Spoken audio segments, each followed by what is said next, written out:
மதுரை மாவட்டத்தில் 314 கோடி ரூபாய் மதிப்பிலான டைடல் பூங்கா அமைக்கப்பட்டு வருது. மதுரை மாவட்டம் மட்டுமல்ல, சிவகங்கை மாவட்டத்திலும் டைடல் நீயோ பூங்கா நிறுவப்பட்டு வருது. விருதுநகர், திருநெல்வேலி மற்றும் கன்னியாகுமரி ஆகிய தென் மாவட்டங்களிலும் டைடல் நீயோ பூங்காக்கள் நிறுவ திட்டமிட்டிருக்கோம். ராமநாதபுரம் மாவட்டத்தில் புதிய விமான நிலையத்தை அமைக்கிற முயற்சிகளை மேற்கொண்டு வரும். தூத்துக்குடி, ஓசூர், கோயம்புத்தூர் நகரங்களில் மேற்கொள்ளப்பட்ட முதலீட்டாளர் மாநாடுகள் மட்டுமே கிட்டத்தட்ட 1 லட்சம் கோடி ரூபாய் உறுதி செய்யப்பட்ட முதலீடு கிடைச்சிருக்கு. 2 லட்சம் பேருக்கு உறுதி செய்யப்பட்ட நேரடி மற்றும் மறைமுக வேலைவாய்ப்பு வர இருக்கு.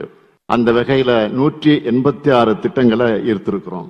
இன்று உறுதியாகியுள்ள முதலீடுகள் கப்பல் கட்டுமானம், தோல் அல்லாத காலனி, மின்னணுவியல், உணவு பதப்படுத்தல் போன்ற துறைகள்ல மேற்கொள்ளப்பட்டிருக்கு.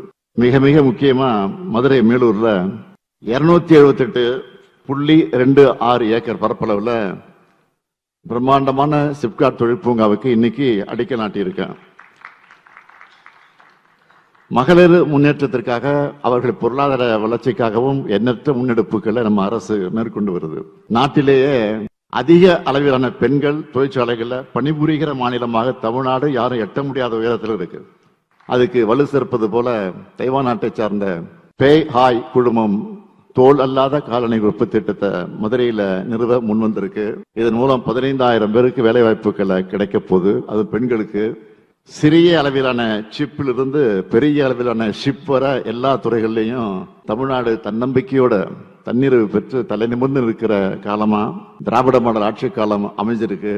இன்றைய தினம் ஹுண்டாய் நிறுவனமும் தன்னுடைய கப்பல் கட்டுமான திட்டத்துக்கான புரிந்துணர்வு ஒப்பந்தத்தை மேற்கொண்டிருக்கு.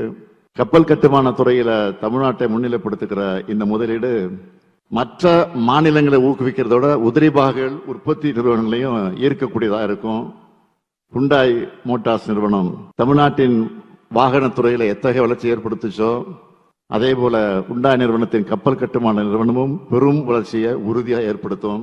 SFO டெக்னாலஜிஸ் நிறுவனம் பொறியியல், மின்னவியல் மற்றும் தகவல் தொழில்நுட்ப தீர்வுகள்ல முன்னணி நிறுவனங்கள ஒன்னா இருக்கு.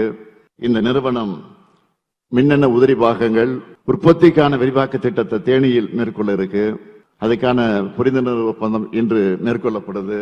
இப்படிப்பட்ட உயர் தொழில்நுட்ப நிறுவனங்களை தமிழ்நாட்டுக்கு கொண்டு வருவதில் மகிழ்ச்சி அடைகிறேன்.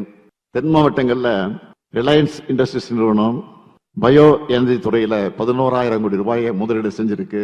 இதுக்கான புரிந்துணர்வு ஒப்பந்தம் மேற்கொள்ளப்பட்டிருக்கு.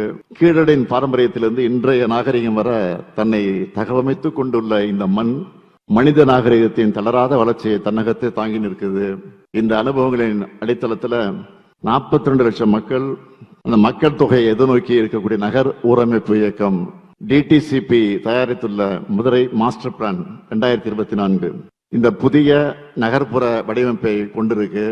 விளையாட்டு பொம்மைகள் உற்பத்தியில தமிழ்நாட்டை முன்னணி மையமாக மேம்படுத்தவும், விளாச்சாரை, அம்பாசமுத்திரம் போன்ற பகுதிகளை சேர்ந்த கலைஞர்களை பாரம்பரிய பொம்மை தயாரிப்பு திறனை உயர்த்தவும், அவளுக்கு புதிய சந்தமைப்பு வடிவமைப்பை மற்றும் முதலீட்டு வாய்ப்புகளை உருவாக்குற இன்றைய தினம் தமிழ்நாடு பொம்மை உற்பத்தி கொள்கையை வெளியிடுறதுல நான் பெருமை அடைகிறேன்.